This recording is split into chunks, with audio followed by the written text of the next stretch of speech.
Salut tout le monde et bienvenue. Aujourd'hui, on embarque pour une mission un peu spéciale au cœur de la langue française.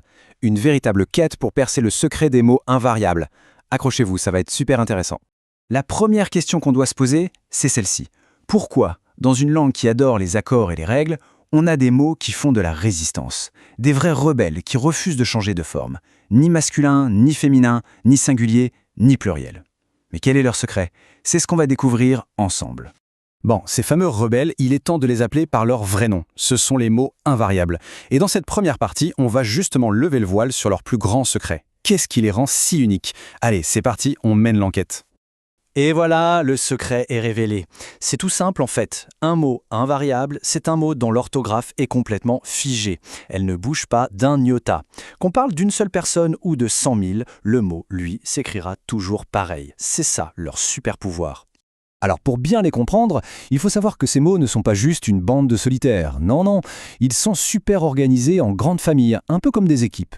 Et chaque équipe a un rôle, une mission bien précise dans la phrase. Allez, faisons connaissance avec les joueurs principaux. On a donc 3 grandes équipes sur le terrain. D'abord, l'équipe des prépositions. Eux, ce sont les connecteurs, les petits mots qui créent des liens comme à, dans, pour. Ensuite, on a l'équipe des adverbes. Eux, ils sont là pour donner des précisions. C'est un peu la cerise sur le gâteau. Par exemple, beaucoup, souvent, hier. Et enfin, les conjonctions, les poids lourds qui relient des idées entières. Mais, ou, et, donc, car. Si on connaît bien ces 3 familles, on a déjà fait une grosse partie du chemin. Bon, maintenant que les présentations sont faites, il est temps de passer à l'action. Et pour ça, on va transformer l'apprentissage en jeu, le défi des ceintures. L'idée est simple, comme au judo ou au karaté. On maîtrise une liste de mots et hop, on passe à la ceinture suivante. C'est une excellente manière de progresser pas à pas, sans s'en rendre compte. Et voilà le parcours qui nous attend. On commence tout en douceur avec la ceinture blanche, puis on monte en puissance, jaune, orange. Le but ultime, bien sûr, c'est d'atteindre la fameuse ceinture noire. Chaque couleur, c'est un nouveau palier, une nouvelle maîtrise. Le défi est officiellement lancé. Allez, on attaque avec le niveau 1, la ceinture blanche. Surtout, pas de panique, ici on parle de mots ultra courants, des mots qu'on utilise tous les jours, parfois sans même y faire attention. C'est la base de la base pour bien démarrer. On jette un œil à quelques exemples. Avec, beaucoup, souvent, hier. Ça nous dit quelque chose, pas vrai? Le plus important ici, c'est de bien vérifier qu'on les écrit correctement, sans jamais les changer. Et voilà, la première étape est quasiment dans la poche. Alors, cette ceinture blanche est validée? Super! Mais on ne va pas s'arrêter en si bon chemin, hein. Allez, on se prépare pour le niveau supérieur. C'est parti pour la ceinture jaune. Bien sûr, on garde en tête les mots de la ceinture blanche et on en ajoute de nouveaux dans notre collection, comme longtemps, chez, trop. On enrichit son vocabulaire tranquillement mais sûrement. C'est comme un jeu de construction, chaque niveau s'appuie sur le précédent. Bon, maintenant que les bases sont solides, il est temps de passer en mode expert. Parce que, attention, il y a des mots invariables qui sont de vrais petits malins. Ils adorent nous tendre des pièges. Mais ne vous inquiétez pas, on va les démasquer un par un. Ah, le voilà, le piège numéro 1, un grand classique, le mot malgré. On a une envie folle parfois de lui coller un S à la fin. Eh bien non, il faut résister. Malgré ne prend jamais de S. C'est la règle d'or à graver dans sa mémoire. Jamais. Et voici 3 autres champions de la catégorie piège à éviter.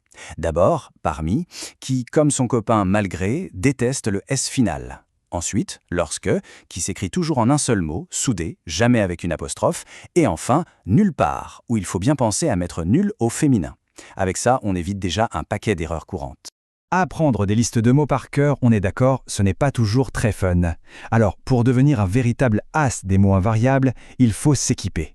On va découvrir ensemble une panoplie d'outils de super espions, des techniques secrètes pour que tout ça rentre dans la tête sans effort. Notre première mission, si on l'accepte, devenir un détective des mots. On peut transformer l'apprentissage en jeu. Par exemple, avec le jeu des petits espions. Un filtre rouge, un miroir, et hop, on s'amuse à déchiffrer des mots cachés.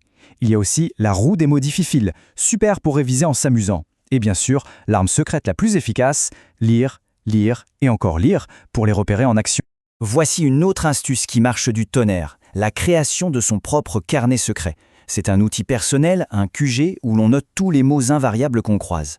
Rien que le fait de les écrire soi-même, ça aide énormément à les mémoriser. Et attention, pour que ce carnet devienne une vraie machine à mémoriser, voici le plan d'action en 3 étapes. 1. On organise. On peut classer les mots par thème, le temps, le lieu, la manière. 2. On leur donne vie. On invente une petite phrase rigolote avec chaque mot. Et 3, on met de la couleur. Le cerveau adore les couleurs. C'est un super allié pour la mémoire visuelle. Et la preuve ultime qu'ils sont partout, c'est qu'on les retrouve même dans la sagesse populaire, dans les proverbes. Prenez celui-ci. Tout seul, on va plus vite. Ensemble, on va plus loin. Et oui, le mot loin est un de nos fameux invariables. Ils font vraiment partie de notre quotidien. Et voilà, notre mission d'aujourd'hui touche à sa fin. La quête des mots invariables est officiellement ouverte. Avec les bonnes astuces et un peu de pratique, tout le monde peut y arriver. La vraie question maintenant, c'est qui est partant pour relever le défi et devenir un as des mots invariables ?